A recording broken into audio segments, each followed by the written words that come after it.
Good evening students, welcome to Sahitya classes. I am Virender Singh. Today in this video we are going to start unit number 6 of your paper 1, that is logical reasoning. In this unit first we discuss a topic that called logical Venn diagram. Logical Venn diagram. Venn diagram is a set of diagram that define all possible or logical relation between different set of object. Venn diagram we discuss three types of relation. First is all, second some, and third is no. So start from first all. Now take example of all, like apple and fruit. Suppose अगर हमें Apple और fruit का logical Venn diagram बनाना है तो हम उसको कैसे बना सकते हैं. We know all apple are fruits, so we made two types, two circle. First is for apple, second is for fruit. We can say that all apple are fruit. Then और example ले लेते हैं हम इसके. Man, human being, like all men are human beings. All is unidirectional, means we can say that all apple are fruit, but we can't say that all fruits are apple. Now discuss some. Some, अब सम का example लेते हैं, जैसे doctor and mail. अगर हमें doctor और mail में relation बताना है तो हम उसको डिफाइन कर सकते हैं सम में. लाइक सम, ये है डॉक्टर, ये है हमारा मेल. तो ये क्या हुआ, some doctors are male and some males are doctor. So some is bidirectional. फिर हम लेते हैं नो. नो का एग्जांपल हम लेते हैं लाइक चेयर एंड टेबल. अगर हमें चेयर और टेबल में वेन डायग्राम बनाना है तो हम कैसे बनाएंगे. हमें पता है चेयर और टेबल का कोई भी रिलेशन नहीं है, तो ये कैसे बनेगा, two different circle. One is for chair, another is for table. So यहाँ से हमें क्या पता चलता है, ऑल क्या है, यूनिडायरेक्शनल. मतलब जैसे all apple are fruit, then all fruits are not apple. हम इसको ये भी बोल सकते हैं some fruits are apple. But in some, like doctor और मेल का रिलेशन बताना था हमें, तो क्या किया, some doctors are male and some males are doctor. अब नो के रिलेशन भी क्या होता है हमारा बाई डायरेक्शनल. जैसे चेयर और टेबल के बीच में हमें रिलेशन बताना है तो चेयर और टेबल के बीच में कोई भी रिलेशन नहीं होता, तो इसमें क्या होगा, दो डिफरेंट सर्कल अलग अलग बनेंगे. इसका कोई भी उनके साथ कोई रिलेशन नहीं होगा. जैसे ये किसके लिए है, चेयर के लिए, ये किसके लिए है, टेबल. हम इसको बोल सकते हैं no chair is table and no table is chair. So no is also bidirectional. अब हम कुछ एग्जाम्पल लेते हैं और उनका देखते हैं कि उनका लॉजिकल डायग्राम कैसे बना. स्टार्टिंग फ्रॉम एग्जाम्पल फर्स्ट, क्या है हमारा, कैट्स, पैट्स एंड डॉग्स. हमें इनके बीच में लॉजिकल वेन डायग्राम बनाना है, तो कैसे बनाएंगे. C for cat, D for dogs and ये क्या हो जाएगा हमारा, pets. Because some cats are pets, some dogs are pets, और कैट और डॉग के बीच में कोई रिलेशन नहीं है, तो कैट और डॉग अलग अलग और दोनों ही क्या है, पैट्स. कुछ ये भी नहीं है कि सभी कैट्स पैट होगी या सभी डॉग्स पैट्स होंगे. तो क्या होगा, some cats are pets, some dogs are pets and no cat is dog. तो इसका लॉजिकल डायग्राम बनेगा हमारा ये.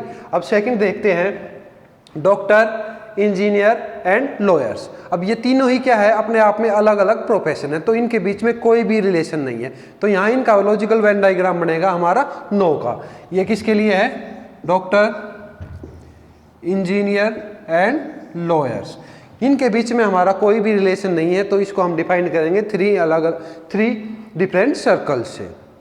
नेक्स्ट एग्जांपल है हमारा सेकंड, मिनट एंड आवर. अब सेकंड से ही क्या बनती है हमारी मिनट, और मिनट से ही क्या बनती है आवर. तो क्या आएगा, ये बनेगा हमारा ऑल का रिलेशन. सबसे पहले आएगा सेकंड, सेकंड से हमारी क्या बनती है मिनट, और मिनट से हमारे क्या बनते हैं hours.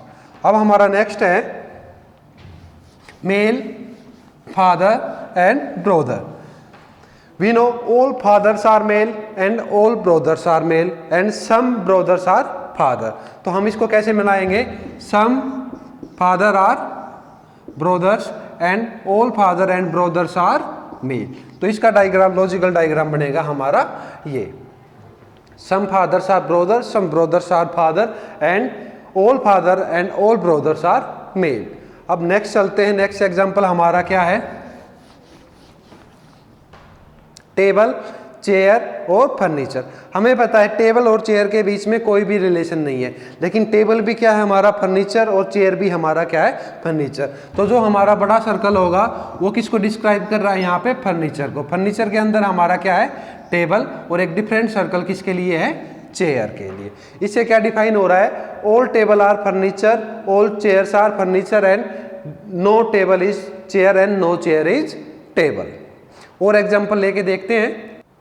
So next example is female, mothers and doctors. इसको कैसे डिफाइन करेंगे? हमें पता है all mothers are female and some doctors are female and some doctors are also mothers. तो इसको कैसे डिफाइन करते हैं? सबसे पहले लिखते हैं हम mothers, all mothers are female. अब इसको कैसे डॉक्टर को कैसे करेंगे? ऐसे। इससे क्या डिफाइन हो रहा है? Some mothers are doctor, some doctors are female and some doctors are male, जो भी है। तो इसका वेन डायग्राम बनेगा हमारा F, M and D. Next example है मेल, फादर एंड चिल्ड्रन। इसको कैसे डिफाइन करेंगे हम? मेल, फादर एंड चिल्ड्रन को ऑल फादर्स आर मेल। सबसे पहले तो ये होगा ऑल फादर्स आर मेल। अब चिल्ड्रन क्या है? कुछ चिल्ड्रन क्या होंगे? मेल, कुछ चिल्ड्रन क्या होंगे? फीमेल। तो ये क्या आ जाएगा? Children, because no children is father. तो चिल्ड्रन और फादर का सर्कल अलग अलग होगा और चिल्ड्रन और मेल में सम का रिलेशन यहाँ बनेगा। नेक्स्ट एग्जाम्पल है हमारा professor, author and children. Professor, author and children. हमें पता है some professors are authors but children is a different object. तो ये इसका डायग्राम बनेगा, some professor are author, some author are professor, और चिल्ड्रन ही क्या होगा? इनसे अलग। नेक्स्ट एग्जांपल हमारा जज, थीप एंड क्रिमिनल। जज का थीप और क्रिमिनल से कोई भी रिलेशन नहीं है। हमें पता है ऑल थीप्स आर क्रिमिनल। तो इसका क्या बनेगा हमारा? ये जज अलग से, ऑल थीप्स आर क्रिमिनल।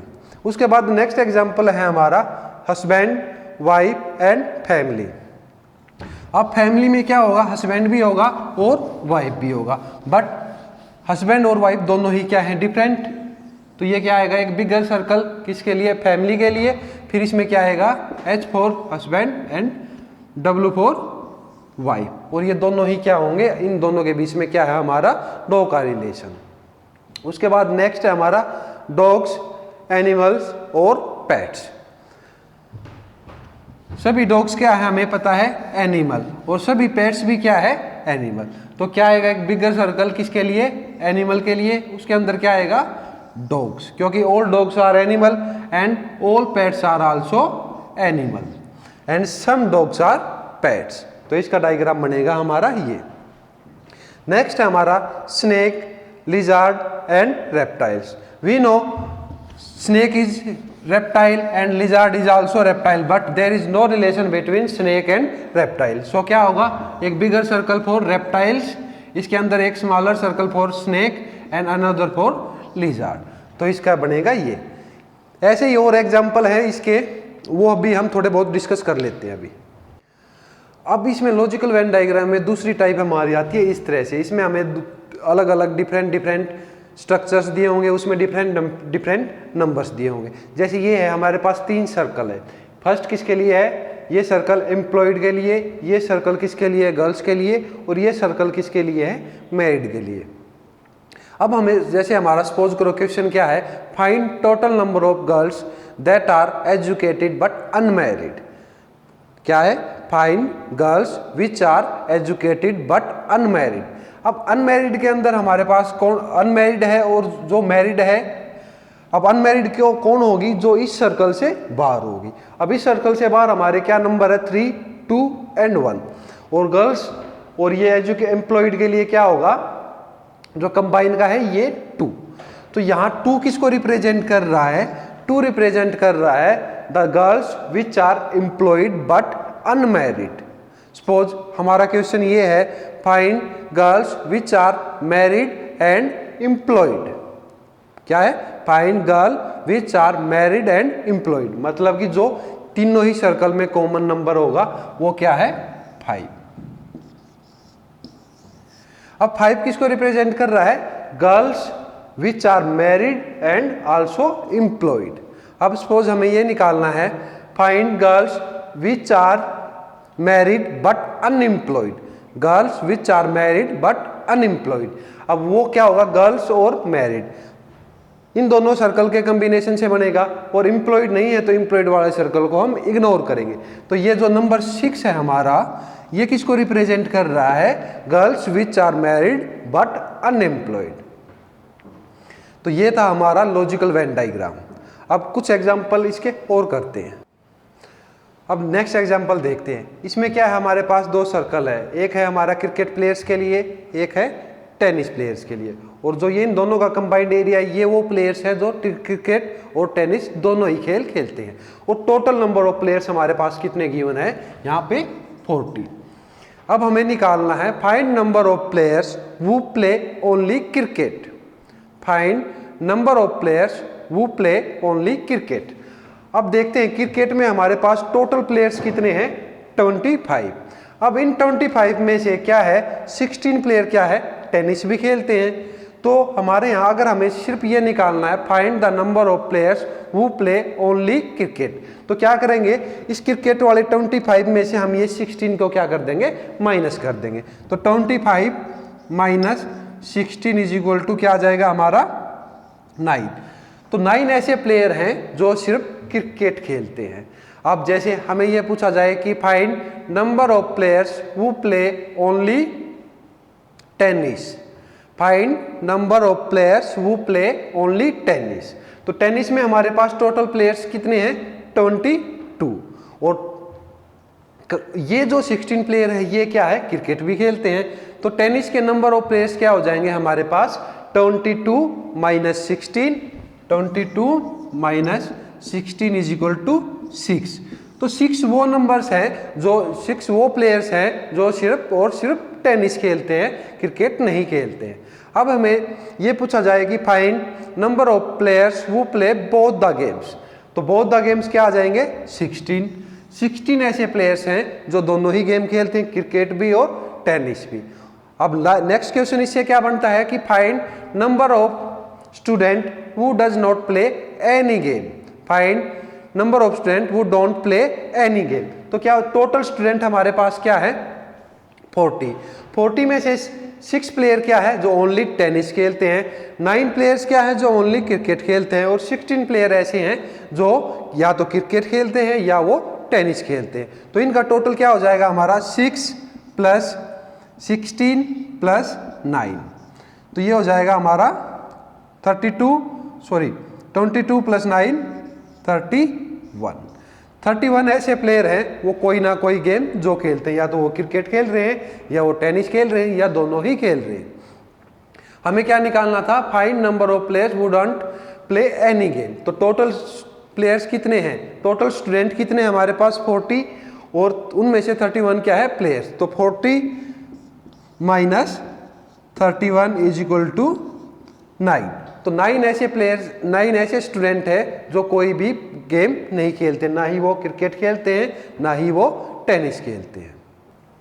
अब नेक्स्ट एग्जांपल देखते हैं। इसमें क्या है? कुछ हमारे पास टोटल स्टूडेंट है 60, जिनमें से कुछ स्टूडेंट चेस खेल रहे हैं, कुछ कैरम और टेनिस। जो हमारा ट्राइंगल है वो रिप्रेजेंट कर रहा है उन स्टूडेंट को जो चेस खेलते हैं, सर्कल रिप्रेजेंट कर रहा है उन स्टूडेंट को जो कैरम खेल रहे हैं, और टेनिस रिप्रेजेंट कर रहा है रेक्टेंगल रिप्रेजेंट कर रहा है उन स्टूडेंट को जो टेनिस खेलते हैं। अब क्वेश्चन हमारा ये है, find total number of student who don't play any game. अब जो नहीं खेलते उनको कैसे निकाल सकते हैं हम? इन सभी को, ये सभी क्या है? प्लेयर्स। इनको हम ऐड कर लेते हैं। तो 9 + 8 17, 17 + 7 24, 24 + 10 34, 34 + 11 हमारा हो जाएगा 45, 45 + 12 हमारा हो जाएगा 57। तो सभी टोटल नंबर ऑफ स्टूडेंट जो प्लेयर्स है, आइदर वो चेस है या कैरम है या टेनिस है, इन सभी को ऐड करने से आ जाएंगे और वो रिजल्ट क्या है 57। और टोटल नंबर ऑफ स्टूडेंट हमारे पास क्या थे 60। तो कितने ऐसे प्लेयर हैं जो एक भी गेम नहीं खेलते, वो क्या हो जाएंगे 60 - 57 = 3। तो 3 ऐसे स्टूडेंट है जो कोई भी गेम नहीं खेलते। अब हमें निकालना है find total number of student who play all the games. तो हम देखेंगे कि सभी गेम्स, ऐसा एरिया कौन सा है जो तीनों ही गेम को रिप्रेजेंट कर रहा है। तो हम देखते हैं ये 7 क्या है, 7 हमारे पास ट्राइंगल में भी है, रेक्टेंगल में भी है और सर्कल में भी है। तो टोटल 7 ऐसे स्टूडेंट हैं जो तीनों ही गेम खेलते हैं। तो ये था हमारा नेक्स्ट क्वेश्चन। अब इसी के साथ logical Venn diagram finish. Thank you for watching our videos. If you have any query, please write in comment box. If you like our video, then press like button and do subscribe our channel for further videos. In next video, we will study about syllogism. Thank you. Thank you so much for watching us and do subscribe and like our comments. Okay, thank you so much.